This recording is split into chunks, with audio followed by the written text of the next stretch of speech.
मैं कमी करूँगा न हालातों पर रोऊँगा, देर से सही पर अपनी मंजिल को ज़रूर पाऊँगा। नमस्कार, जय हिंद साथियों, सभी को गुड इवनिंग। और आज की क्लास होने वाली है आपके बोर्ड परीक्षा के अकॉर्डिंग और ब्लूप्रिंट राजस्थान बोर्ड ने जारी किया उसके अनुसार, ठीक है। और चैप्टर है आपका वो फर्स्ट है ईट मन की तथा अस्थियाँ। इसमें आपके निबंधात्मक प्रश्न भी लूंगा जो बोर्ड परीक्षा में बार बार पूछ जाते हैं, और रिक्त स्थान और अति लघुत्तम प्रश्न पूछ जाएंगे एक यानी 2 नंबर का, यानी टोटल क्वेश्चन आएंगे आपके इस क्वेश्चन चैप्टर से 3, और एक नंबर के प्रश्न आएंगे 2, और एक प्रश्न आएगा 4 नंबर का। बिल्कुल आपके 6 नंबर इस क्लास से कंफर्म होने वाले हैं, तो क्लास को पूरी वॉच कीजिएगा। और दावा ठोक के कहता हूँ, और कल वाली भी क्लास मैंने अपलोड की है इतिहास की, नहीं पॉलिटिकल यानी राजनीति विज्ञान की फर्स्ट क्लास अपलोड की, उसमें भी मैं कहता था कि उस क्लास में से काफ़ी प्रश्न है आपको देखने को मिलेंगे क्या। और इसी क्लास में भी कहता हूँ कि हिस्ट्री और पॉलिटिकल दोनों सब्जेक्ट आपके लिए महत्वपूर्ण मैं जो सीरीज करा रहा हूँ उसमें बिल्कुल आपकी बोर्ड परीक्षा में प्रश्न देखने को मिलेंगे। तो आज की क्लास शुरू करें उससे पहले आपसे गुजारिश है इस वीडियो को लाइक एंड शेयर कर दीजिएगा, और चैनल को सब्सक्राइब करना ना भूलिए जिससे कि आने वाले वीडियो का नोटिफिकेशन मिल सके। बिल्कुल जी हाँ, सीरीज 90 पार की आपकी सीरीज इस बार सपना है कि 90 पार आप हो जाए, और देर से सही लेकिन दुरुस्त क्लास आनी चाहिए, ये तो आपने सुना ही होगा, ठीक है। टॉप 25 प्लस क्वेश्चन देखने वाले और उसके साथ ही निबंधात्मक प्रश्न देखेंगे, ठीक है। आपका एक प्रश्न बिल्कुल यहाँ से छपेगा बोर्ड परीक्षाओं में से, ठीक है। तो प्रश्न शुरू करते हैं। पहला प्रश्न है आपके सामने, सिंधु सभ्यता का स्थल धौलावीरा किस राज्य में स्थित है, ये बताना है। क्या बताना है कि सिंधुगढ़ सभ्यता का स्थल धौलावीरा है वो किस राज्य में स्थित है, वो है आपके गुजरात में। कौन से राज्य में? गुजरात में, ठीक है। और बता दें धौलावीरा से आपके जो बाजरा के साक्ष्य है, बाजरा बोने के साक्ष्य है, वो कहाँ से मिले? आपके धौलावीरा से ही मिले, ठीक है। धौलावीरा पड़ता है आपके गुजरात में, ध्यान रखिएगा। प्रश्न कैसे भी पूछा जा सकता है, ध्यान रखिएगा। उसके बाद में सेकंड क्वेश्चन आपका लिया है कि हड़प्पा सभ्यता में गलियां और सड़कों को किस पद्धति से बनाया गया है, तो वो है आपकी ग्रिड पद्धति। क्या लिखोगे इसका उत्तर? ग्रिड पद्धति। क्या लिखोगे इसका? ग्रिड पद्धति, ठीक है। आगे बढ़ते हैं आपका क्वेश्चन, ठीक है। एक मिनट थोड़ा सा, ओके देन ओके। आगे बढ़ते हैं। क्वेश्चन नंबर थर्ड आपका थर्ड है कि किस हड़प्पा स्थल से नहरों के अवशेष मिले, ठीक है। तो ये इस प्रकार से प्रश्न पूछा जा सकता है, तो इसका उत्तर लिख लीजिएगा। क्या लिखोगे? सोतू गई। क्या लिखोगे आप? सोतू गई। क्या लिखोगे? सोतू गई। यहाँ से नहरों के अवशेष मिले, और आपको तालाब यहाँ पर जलाशय के तालाब, यहाँ पर जलाशय के जो साक्ष्य है वो कहाँ मिले? वो भी धौलावीरा से। कहाँ से मिले? धौलावीरा से प्राप्त हुए। ध्यान रखिएगा, प्रश्न किसी प्रकार से भी पूछा जा सकता है, लेकिन आप मेरा प्रयास रहेगा कि आपको इसी क्लास में 25 से 30 क्वेश्चन ऐसे दूं जो बोर्ड परीक्षा में बिल्कुल आपके छपने वाले हैं, और ये प्रश्न छपेंगे वो बुरा आपको। उसके बाद चौथा क्वेश्चन है आपका जुते हुए खेत के साक्ष्य कहाँ से मिले, तो वो मिले कालीबंगा। क्या लिखोगे? आपके कालीबंगा, ठीक है। कालीबंगा लिखोगे। उसके बाद कालीबंगा कहाँ पड़ती है, तो वो पड़ती है हनुमानगढ़ में। कहाँ पर है? हनुमानगढ़ राजस्थान में, ठीक है। और इसका अर्थ लिख लीजिएगा कालीबंगा का, वो है काले रंग की चूड़िया। क्या लिखोगे? काले रंग की चूड़िया। मैं चाहता हूं कि आपकी बिल्कुल क्वेश्चन एक भी गलत ना हो, जितना हो सके उतना डीप में ले जाने की कोशिश करूंगा, ठीक है, इन क्वेश्चन के माध्यम से।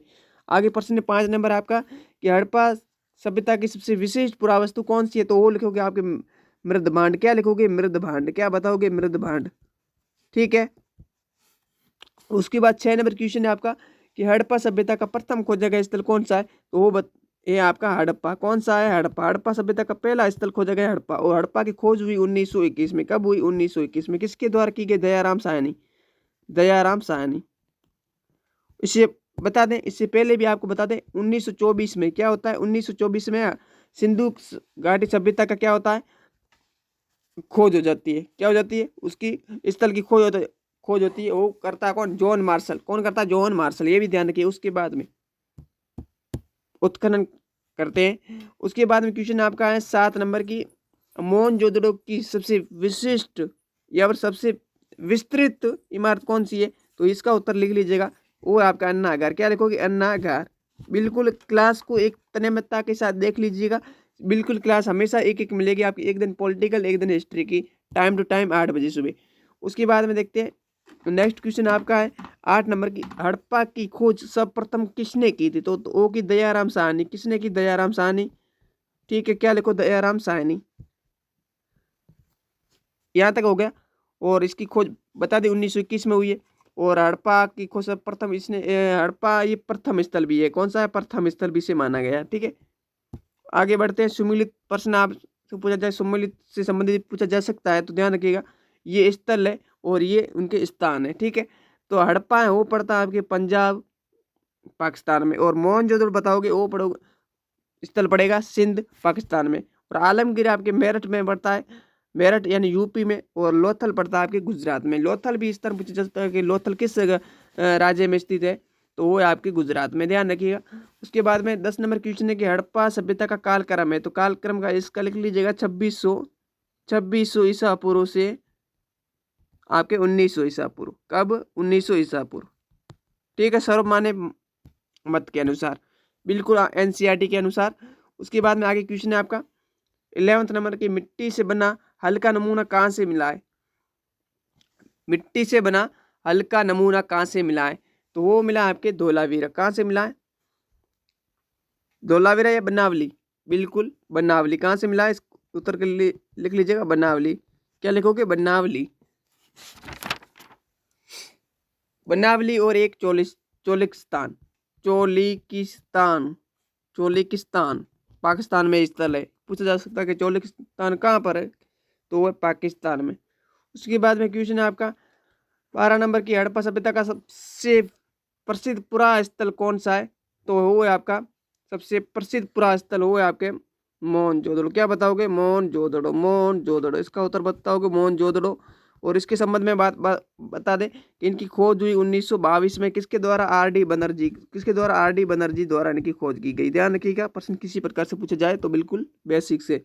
उसके बाद 13 नंबर क्वेश्चन आपके सामने पूछा जा सकता है कि भारतीय पुरातत्व सर्वेक्षण विभाग के प्रथम निर्देशक कौन थे? तो वो थे अलेक्जेंडर कनिंघम। क्या लिखोगे? Alec Alec Alexander Cunningham. क्या लिखोगे? Alexander Cunningham.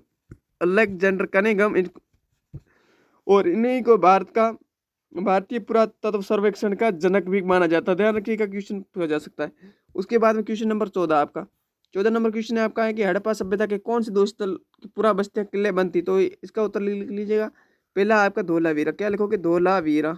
धोलावीरा। और दूसरा आपका लिख लीजिएगा लोथल। क्या लिखोगे? लोथल।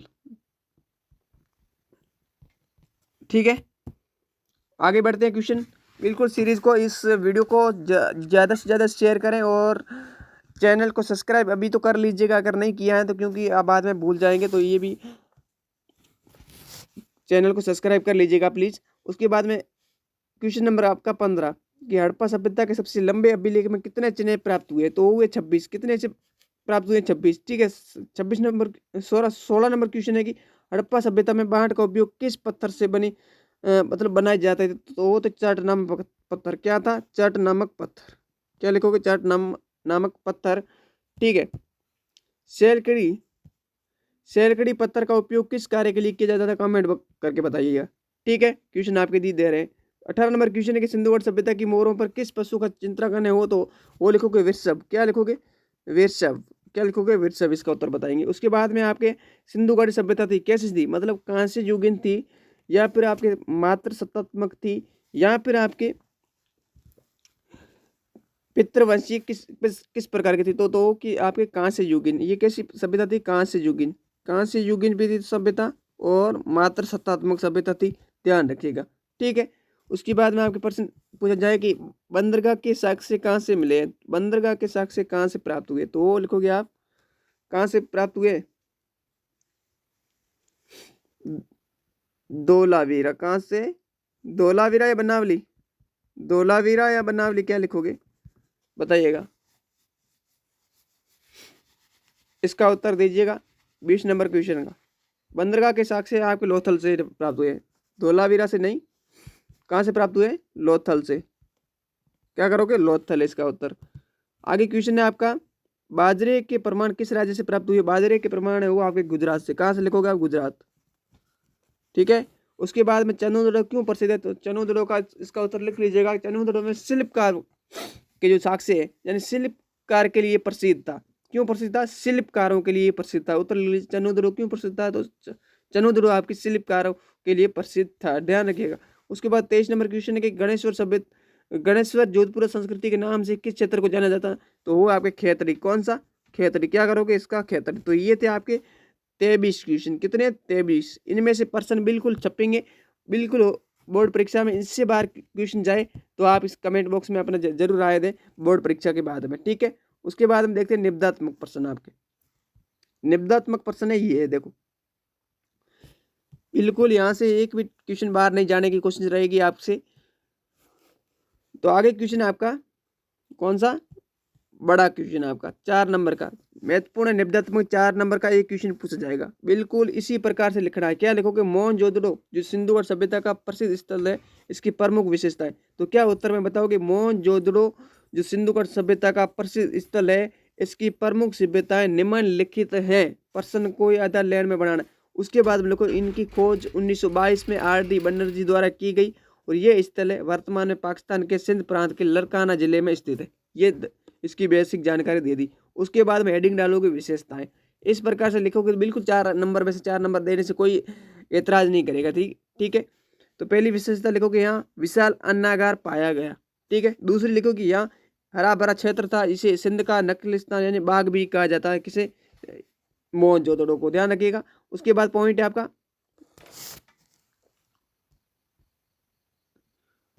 जितना हो सके इस क्लास को आप शेयर करें अपने दोस्तों के साथ प्लीज़, क्योंकि ये आपके लिए रामबाण साबित होंगे। आप दोस्तों के साथ जरूर शेयर करें।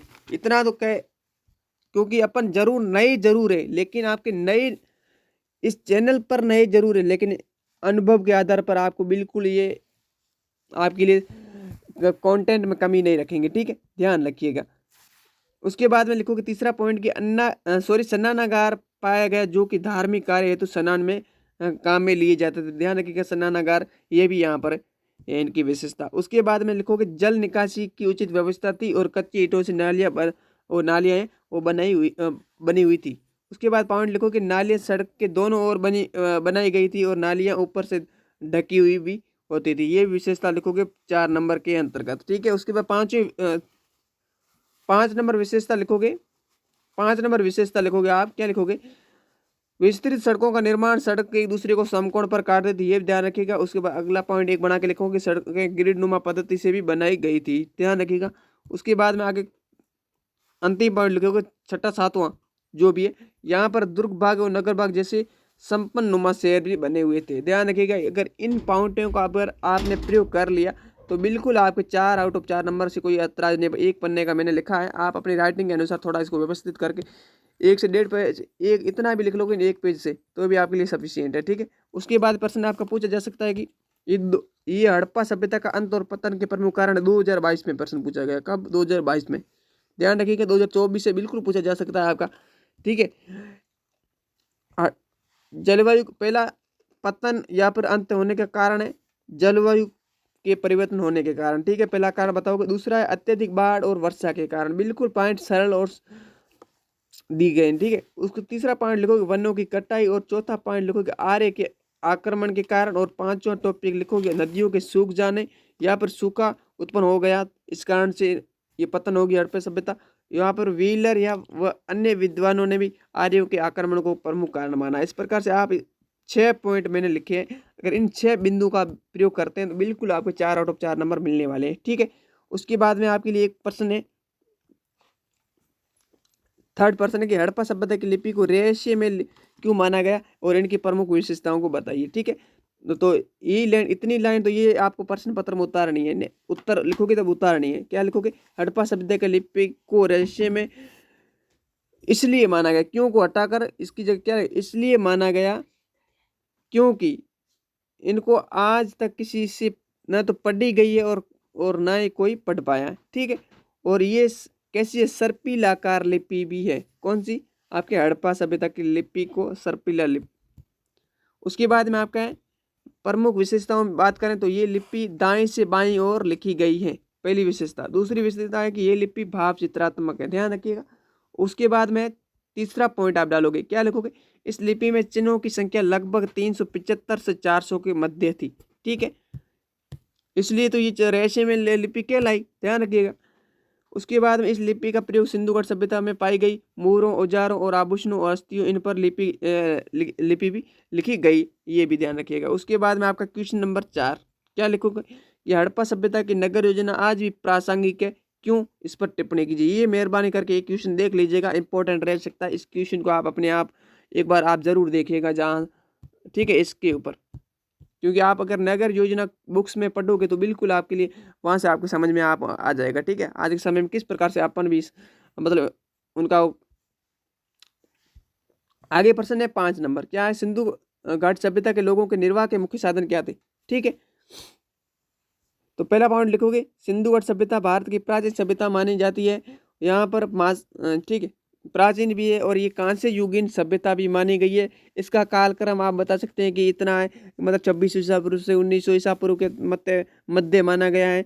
इस प्रकार 2-3 पॉइंट आप पहले बना इसकी भूमिका लिख लो, उसके बाद इन पॉइंटों का प्रयोग कर लो, तो बिल्कुल आपके 4 आउट हो 4 नंबर, कोई काटेगा ही नहीं। कुछ आप खुद की भी समझदारी काम में ली जाए, ठीक है। ये पॉइंट लिख लीजिएगा ये इस प्रकार से। उसके बाद में प्रश्न आपका है, क्या प्रश्न है कि हड़प्पा सभ्यता से प्राप्त बांट की वर्तमान संदर्भ में क्या प्रासंगिकता सिद्ध कीजिए। यहाँ पर मोहरों की क्या प्रासंगिकता है, इस प्रकार से पॉइंट तो बनता है आपका। क्वेश्चन किसी भी प्रकार के बनाया जा सकता है। तो पहले एक बांट का उपयोग गुणज के रूप में किया जाता था, जैसे कि 2 का 4, 4 का 8, 8 का 16, 16 का 32, 32 का 64। और इसलिए इसे क्या कहा गया? इसका दूसरा नाम है द्विआधारी, मतलब ये जो प्रणाली थी इसे द्विआधारी भी कहा गया। द्विआधारी का मतलब है गुणज के रूप में, ठीक है। ये पाई गई बांट प्रणाली। उसके बाद में बांट सामान्य चट नामक पत्थर के बने होते थे, ये भी ध्यान रखिएगा। और छोटे बांटों का प्रयोग आभूषण और मनकों को तोलने के लिए किया जाता था। और विनिमय प्रणाली का एक सूक्ष्म रूप भी होता था। ये कौन सा है? बांट। तो इस प्रकार से आप बताएंगे तो बिल्कुल आपके लिए एग्जामिनर आपके प्रति इफेक्टिव आपका प्रभाव देखने को मिलेगा। तो इसके ऊपर रणनीति भी मिलेगी, जैसे जैसे अपन चैप्टर पूरे करेंगे उसके बाद आपको रणनीति मिलेगी किस प्रकार से आपको पेपर सोल्व करना, जिससे कि आपको बिल्कुल आपके, मैं कहता हूँ किस प्रकार से आपको सोल्व करना उसमें। तो अगर आपकी समझ और मैं बताऊँगा, अगर उस तरह से आपने कर लिया, बिल्कुल आपके 100 और 100 नंबर मिलने वाले हैं। वीडियो अच्छा लगा, वीडियो को लाइक एंड शेयर। चैनल पर नए हैं तो प्लीज़ अभी तो चैनल को सब्सक्राइब कर लीजिए, क्योंकि सुबह वाली क्लास का नोटिफिकेशन आपको मिलेगा। मिलते हैं नेक्स्ट क्लास में, तब तक के लिए जय हिंद, वंदे मातरम।